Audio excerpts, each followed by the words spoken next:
Step into a 1964 suburban living room. It's 7 o'clock on a Saturday evening, and cocktail hour is in full swing. The hi-fi is spinning something breezy, maybe Herb Alpert, maybe Nat King Cole, and the room smells faintly of Aqua Velva, Chesterfield cigarettes, and warm cocktail rye. On the coffee table, a scene that looks part buffet, part modern art installation. There is a rumaki platter, still glistening from the broiler, the bacon curling around dark little mouthfuls of chicken liver and water chestnut. There's a cheese ball the size of a softball, rolled in slivered almonds, crowned with a single sprig of parsley, because that is what one does. There is a pineapple porcupine, that pageant of toothpick architecture, bristling with cheddar cubes and cocktail onions and maraschino cherries. And there, in the center, sits something that shouldn't work, but somehow does. A pale green mound, flecked with pistachio, studded with tiny marshmallows, topped with a swirl of Cool Whip. Watergate salad, though it won't officially earn that name until a presidential scandal a decade later. Someone's mother made it. Someone's uncle will eat 3 servings. And you, cocktail napkin in hand, are about to discover that American entertaining in the 1960s was equal parts laboratory, theater, and act of aspirational hospitality. Today, we are walking through the most beloved, most baffling, most boldly improvised party foods of the 1960s, the ones that graced coffee tables from Scarsdale to Sacramento, from junior league luncheons of Atlanta to split-level ranches of suburban Detroit. Foods that, when you hear their names now, sound like a dare. Yet, in their moment, they were the height of sophistication. They signaled that you were worldly, that you owned a chafing dish, that you understood the appetizer was not just food, but performance. This was the decade that invented the cocktail party as a competitive sport. So let's take a respectful, playfully curious stroll through the platters of yesteryear and ask an honest question. Why on earth did we love this food so much? And what did it say about who we were trying to be? Let us begin with the undisputed king of the kitsch pantheon, rumaki. Say it with a little lift in your voice, the way you might order it at a Polynesian supper club under a thatched roof. Rumaki was a chicken liver and a water chestnut, marinated in soy sauce and a little brown sugar, wrapped in a half slice of bacon, skewered on a bamboo pick and broiled until the bacon crisped and the liver turned silky in the middle. It was popularized by Victor Bergeron, the man the world knew as Trader Vic. Bergeron ran a tiki empire out of Oakland, California, and in the early 1960s, there was no flavor more aspirational in American suburbia than Polynesian. Tiki torches flickered on patios in Ohio. Mai Tais were served in ceramic mugs shaped like moai, and rumaki, with its umami punch and its dramatic name, slipped right out of the restaurant and onto the home buffet. Victor Bergeron was not an anthropologist. He was a showman. Rumaki, like so much of tiki cuisine, was an American invention dressed in a sarong. But that bacon-wrapped bite had the perfect cocktail party economy. One hand for the drink, one hand for the toothpick, and enough salt and fat to keep the evening lubricated. James Beard, who generally rolled his eyes at trend food, admitted that rumaki, done well, was a genuinely good little morsel. High praise from a man who famously considered canned soup a character flaw. Now let's talk about the appetizer that, more than any other, proves the 1960s were willing to try anything once: cocktail weenies in grape jelly and chili sauce. Sit with that sentence for a moment: grape, jelly, and chili sauce. Those 3 words sound like a prank. And yet, for 2 solid decades, this combination simmered in crockpots from Tucson to Buffalo, and people lined up with toothpicks like it was caviar service. The logic, once you taste it, is sound. The grape jelly provides sweetness and body. The chili sauce, which in 1964 meant Heinz, or a similar ketchup-adjacent bottled sauce, provides tang and a gentle spice. Together they become a sticky, glossy, sweet and sour glaze that clings to the plump little sausage in a way no purely savory sauce ever could. The cocktail weenie itself, a Hebrew National or a Hormel Little Smoky, was the ideal delivery vehicle. Pre-cooked, pre-salted, pre-engineered for the toothpick. You could simmer 50 of them for 2 hours while you set your hair and mix the first round of Manhattans. This was a recipe passed along in church cookbooks, in office gift exchanges, in those spiral-bound Junior League compilations. It has never really died. Show up at a Super Bowl party in 2026, and somebody's grandmother still brings it. Here's a pattern interrupt for you. Close your eyes for a second and picture your own grandmother's kitchen in about 1965. The Formica counter. The Harvest Gold canisters labeled flour, sugar, coffee, tea. The percolator burbling on the back of the stove. The little cork bulletin board with a grocery list in pencil. Now picture the shelf above the refrigerator. There are things up there that have been up there for a while. A can of evaporated milk. A can of mandarin oranges. A can of pineapple chunks in heavy syrup. A jar of maraschino cherries. A packet of onion soup mix. This is the arsenal. This is the American suburban pantry of the space age, and every one of those items is about to star in somebody's appetizer. Let us move to the centerpiece that defined a generation. The pineapple cheese porcupine.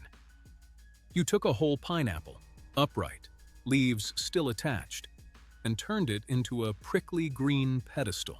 Then, with a box of colored toothpicks and a steady hand, you stabbed it again and again, each pick loaded with a cube of sharp cheddar, beavoisseau, cocktail onion, a maraschino cherry, a cube of ham, a green olive. The effect from across the room was of a tropical creature covered in edible spines.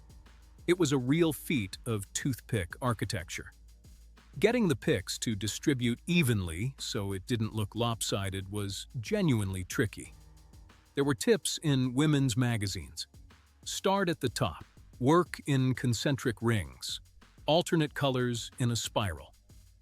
The pineapple porcupine was more than food.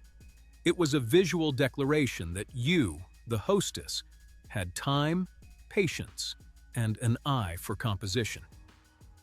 And when the evening wound down, there was always that slightly sad moment when the pineapple was a plucked bald carcass on the table, spines gone, flanks sticky, beautiful and absurd, like so much of the era. Now, ham salad pinwheels.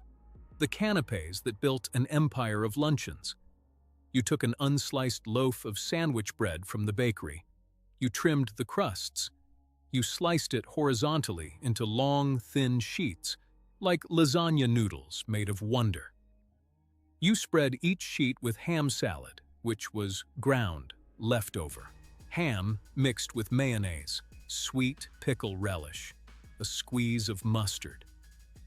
You rolled the bread up like a jelly roll, chilled it, and sliced it into rounds that showed a spiral of pink filling, like a snail shell you could eat. The pinwheel was the darling of bridge clubs and bridal showers. Poppy Cannon, the food editor of House Beautiful, and one of the great champions of convenience cooking, was an evangelist for the pinwheel. Her 1951 can opener cookbook made canned and processed foods sophisticated, and the pinwheel was her golden child. It was elegant, it was portable, it stacked, and it looked like you had spent 3 times longer on it than you actually had, which was, and remains, the entire point of a good party appetizer. Let's talk about the humble deviled egg. Deviled eggs are not a 1960s invention. They go back to ancient Rome, and they've been on American tables since the colonial era. But the 1960s deviled egg was its own creature. This was not your grandmother's simple yolk and mustard filling. This was deviled egg with paprika applied in stencil-sharp stripes, deviled egg piped through a star tip, deviled egg garnished with a sliver of green olive, a flake of bacon, a single caper. Deviled egg served on a specialized deviled egg plate, a porcelain dish with 12 little oval indentations, manufactured because American suburbia had decided deviled eggs were too important to roll around on a flat platter. Duncan Hines, who lent his name to cake mixes but had built his reputation as a restaurant critic, published deviled egg variations in his syndicated columns. Every magazine in the grocery checkout line had its twist. Curry deviled eggs, horseradish deviled eggs with a tiny pink shrimp curled on top. The egg was a canvas, and the 1960s believed every canvas deserved to be filled. Here is another pattern interrupt, because I want you to hear this. The real revolution of 1960s party food was not any single recipe. It was the invention of what I'll call the one-bite philosophy. Before the war, a party appetizer might be a wedge of pâté on a toast point, served on a plate with a fork. After the war, with the rise of the cocktail party, as a standing social event, everything had to be engineered for a napkin and a toothpick. No forks, no plates, just bites. Food designed to be eaten with one hand while the other held a cocktail. That single shift, from sitting appetizer to standing appetizer, is the DNA of every finger food we've inherited since. Speaking of which, let's talk about clam dip. This is the one I need you to hear the origin of, because it is a great American story.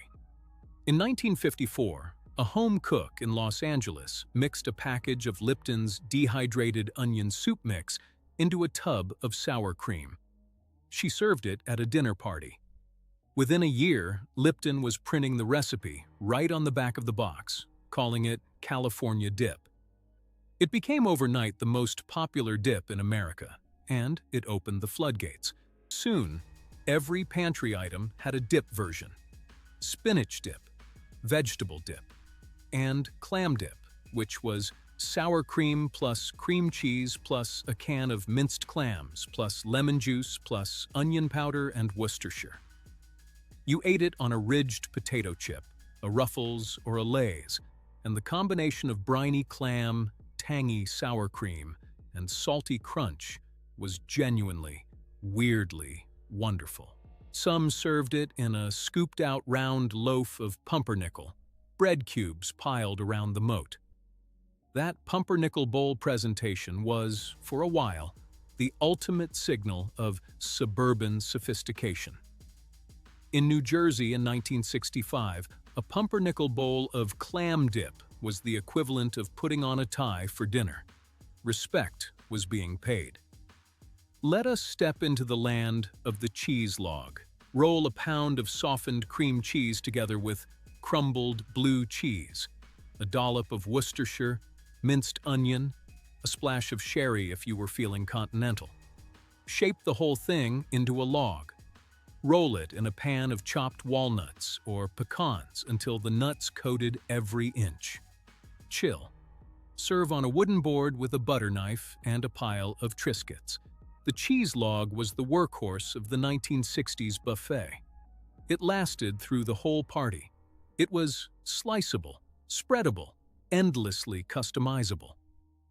This was also the era of the specialty cheese spread, most famously the Kaukauna port wine cheese ball, a bright pinkish-orange cold-packed cheese that tasted of cheddar and sweet fortified wine, sold in a squat little crock with a wooden lid stationed on 60% of American coffee tables between 1963 and 1979. Kaukauna came from Wisconsin, where a family-owned cheese company had been making cold-packed cheese since the 1910s. But the 1960s made it a cocktail party institution. You set the crock out, fanned Ritz crackers around it, and did not have to think about cheese again until next Christmas. Now, the snack mix. Chex Mix. This one has real history. The original Chex Mix recipe was printed on the back of a Ralston Purina Chex cereal box in 1952. It combined the three Chex varieties, rice, corn, and wheat, with pretzels, peanuts, melted butter, Worcestershire sauce, garlic salt, and seasoned salt. Baked slowly in a low oven until it turned glossy and savory, and the whole house smelled like a bar at 3 in the afternoon in the best possible way. In the 1950s, it was a regional favorite. In the 1960s, it exploded. Every bridge club in the Midwest had a signature tweak. Aunt Marjorie added Cheerios. The men took it on airplanes in sandwich bags. The kids ate it out of mixing bowls while watching Bonanza. To this day, if you walk into a house during the holidays and smell that warm, buttery, Worcestershire perfumed air, you know in your bones that somebody just pulled a sheet pan of Chex Mix out of the oven. Here's another pattern interrupt. Picture the suburban cocktail party of 1964 in motion.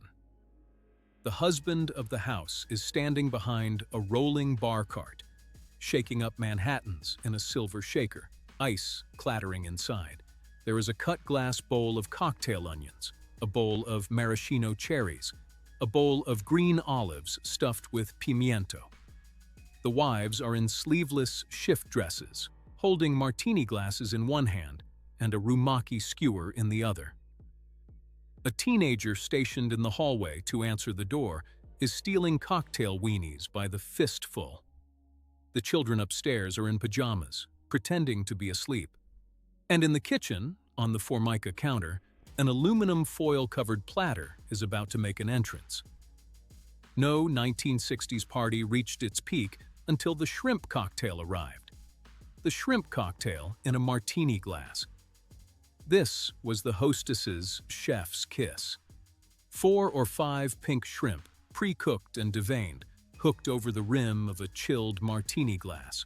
In the center, a pool of cocktail sauce, which was ketchup plus horseradish plus a squeeze of lemon and a dash of hot sauce, thick and angry red.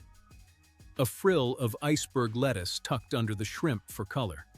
Served 1 per guest on a little plate with a lemon wedge. This was fork and knife food, and that was part of its power. The shrimp cocktail said, "We are being formal now. Sit down."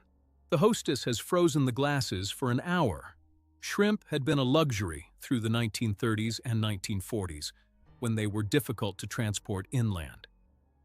By the 1960s, commercial frozen seafood and refrigerated trucking meant that even an Iowa hostess could order a bag of frozen Gulf shrimp on Thursday and have proper shrimp cocktail service on Saturday. That was a technological marvel. Nothing said modern American entertaining like ice-cold shrimp in crystal. And no 1960s appetizer spread was complete without the pickled eggs. A jar of pickled eggs on the buffet declared that you had a Pennsylvania grandmother or a husband who had spent time in the Navy. Hard-boiled eggs dropped into a brine of vinegar, sugar, beet juice, for color, cloves, bay leaves, peppercorns, and left in the refrigerator for a week. They came out stained a glorious magenta, tart enough to make your eyes water, dense in a way that was either appealing or deeply suspicious depending on your upbringing. Pickled eggs were never the star, but they were always there, a quiet testament to thrift and preservation traditions the post-war suburbs had not yet forgotten. Let me tell you about Vienna sausages in pastry. Here is the 1960s in miniature. You took a can of Vienna sausages, those short, soft, pale pink nubs of processed meat packed in gelatinous broth. You drained them on a paper towel. You wrapped each one in a small rectangle of Pillsbury crescent roll dough. You brushed them with beaten egg and baked them at 375 until the pastry was golden. Suddenly, a pantry staple your grandfather ate out of the can with a pocket knife during the Depression had been reinvented as an elegant past appetizer. This was the genius of 1960s party cooking. The hosts of the era were performing a kind of culinary alchemy, taking the canned and processed products of a booming industrial food economy and dressing them up in suits and bow ties. These were not peasant foods made fancy. These were factory foods made gracious. And the hostess who could pull it off with a smile and a cocktail in her hand was, in her way, an artist. Speaking of which, let me tell you about the tuna mousse ring. Stay with me. You took 2 cans of tuna, drained. You mixed them with a package of unflavored Knox gelatin dissolved in hot water, with mayonnaise, cream cheese, lemon juice, a grating of onion, a shake of celery seed. You poured it into a ring mold, a copper fish mold if you had one, and chilled it overnight. You unmolded it onto a bed of iceberg lettuce. You served it with crackers. I can hear you wincing. But in 1964, this was class. This was the food of bridge clubs with silver trays and gloves left on the hall table. The molded salad was the ultimate suburban flex because it required refrigeration. It required a mold. It required planning. It said, I own this apparatus. I have the time. I belong to this social class. Tuna mousse is a hard sell in 2026, but taken on its own terms, with the right crackers and a cold martini, it makes a certain sense. Pattern interrupt one more time. Do you know what the most underrated 1960s party food was? The radish. Not just any radish. The Sputnik radish. You took a red round radish, you made crossing cuts in the sides. So the red outer skin split open when you chilled it in ice water for an hour, and it blossomed into a little spiky sphere that looked exactly like the Soviet satellite that had been orbiting overhead since 1957. Housewives taught themselves this trick in home economics magazines. It was garnish as political statement. It was a vegetable saying, we are living in the space age. Even our radishes know it. And it sat on the deviled egg plate like a tiny red reminder that the Cold War was happening in the buffet, too. Which brings us to the most talked about, most misremembered dessert masquerading as a salad of the era: Watergate salad. The name didn't come until 1975, after the scandal, when a Chicago food columnist suggested the dish, with its pale green color and Cool Whip cover-up, was the perfect Watergate-era metaphor. But the dish itself predates the name. Kraft introduced pistachio instant pudding in 1975, so the 1960s version used a different green pudding, or vanilla pudding, tinted with food coloring. By the late 1960s, every church supper in the Midwest had a version: a can of crushed pineapple, undrained, a packet of instant pudding mix, a container of Cool Whip, chopped walnuts, miniature marshmallows. You called it a salad because in the post-war Midwest, anything with fruit served cold was, by convention, a salad. James Beard refused to eat it. Poppy Cannon, in her more generous moods, wrote that the instinct to mix sweet and savory was ancient. I lean toward Poppy's view. Is Watergate salad strange? Yes. Does it taste, against all reason, sort of wonderful on a hot July afternoon? Also, yes. And then there was the canned mandarin orange and sour cream salad, sometimes called ambrosia, sometimes called 5-cup salad, sometimes called heavenly hash. A can of mandarin oranges, a can of crushed pineapple, a cup of sour cream, a cup of shredded coconut, a cup of miniature marshmallows. Stir, chill, serve. That's it. That's the whole recipe.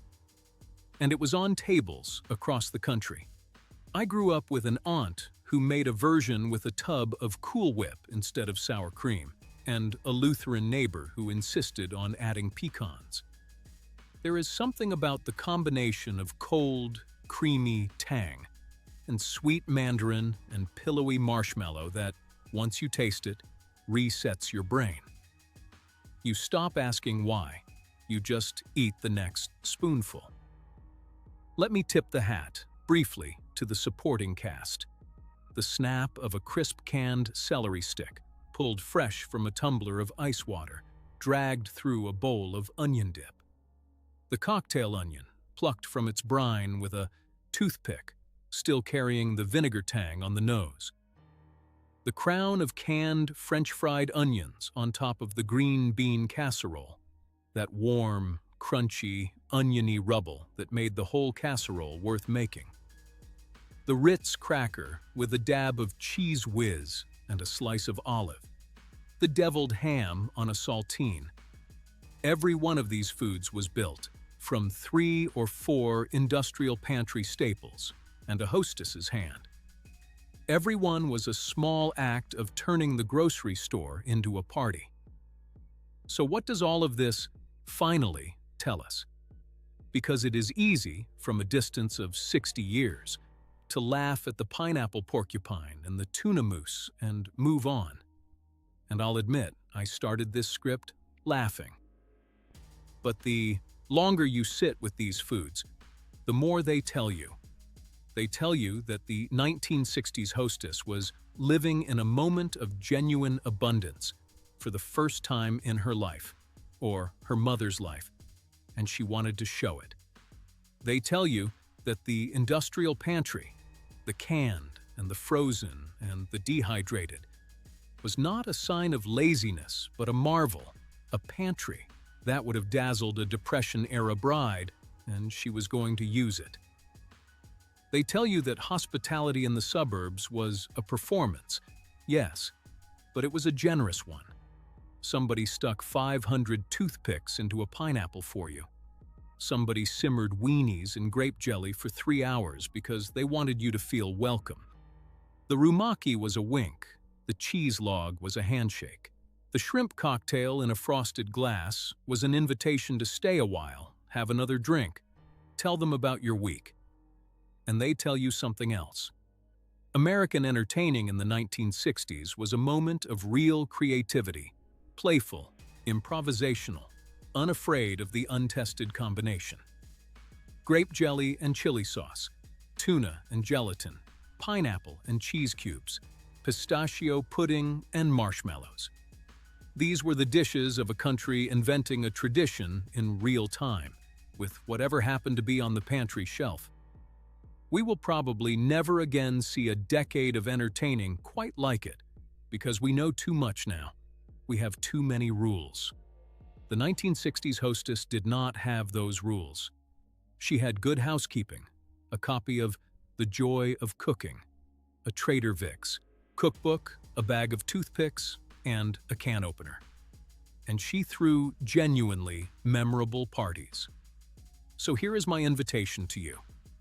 The next time you host friends for a cocktail hour, for a Super Bowl, for a casual Sunday afternoon, pick one of these strange-sounding appetizers and make it. Make the cocktail weenies in grape jelly and chili sauce, and watch grown adults fight over the last one. Make the rumaki with real chicken livers, and watch a whole table try something they swore they would hate, and then reach for a second. Make a pineapple porcupine and let it sit in the middle of your coffee table like the absurd, beautiful, joyful centerpiece it was always meant to be. Build a Watergate salad with Cool Whip and pistachio pudding and canned pineapple, and serve it in a glass bowl, with a silver spoon, and say absolutely nothing about it until somebody tries a bite. I promise you, something happens at a party when you serve food that is not trying to impress you. Not trying to be authentic to some faraway tradition. Not trying to chase the latest trend. Something happens when you serve food that is just trying to delight. The guests slow down. They laugh more. They tell you about their grandmother.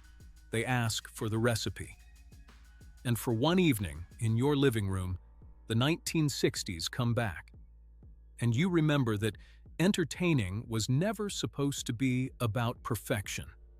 It was supposed to be about the pleasure of sharing a strange, sticky, slightly ridiculous bite with someone you are happy to see. Toothpicks and all.